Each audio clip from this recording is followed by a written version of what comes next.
کیونکہ بنگلہ دیش کے اور ہمارے حالات ایک طرح کے بنے ہوئے ہیں. جس طرح حسینہ واجد نے 15 سال کنٹینیوسلی حکومت کی اور ایسی ترامیم پاس کی کہ آپ سمجھ لیں کہ فیصل آباد کے گھنٹہ گھر میں اگر آپ کھڑے ہیں تو آپ جس بازار سے بھی انٹر ہوں گے آپ کو گھنٹہ گھر ہی آنا پڑے گا. یہ میں نے اگزامپل اس لیے دی ہے کہ حسینہ واجد کے دور میں ایسے قوانین بنائے گئے جس سے عوام کا تو کوئی فائدہ نہ ہوا، لیکن جب یہ حسینہ واجد چاہے جس کو چاہے وہ الیکشن جتوا دے، جس کو چاہے وہ ہروا دے، اپنی مرضی کی حکومت بناتے 3 ٹنیور ایک ہی پرائم منسٹر تھی حسینہ واجد.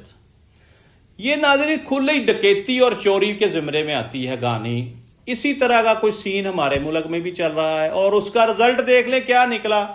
آخر کار لوگوں کو بغاوت کرنی پڑی، لوگوں کو اپنا حق حاصل کرنے کے لیے جانوں کے نذرانے پیش کرنے پڑے. آج وہ عورت کہاں ہے؟ وہ سیاسی پناہ لیے ہوئے اپنے دشمن ملک بھارت میں موجود ہے، جبکہ ایک عرصے تک بھارت اور بنگلہ دیش ایک دوسرے کے دشمن رہے.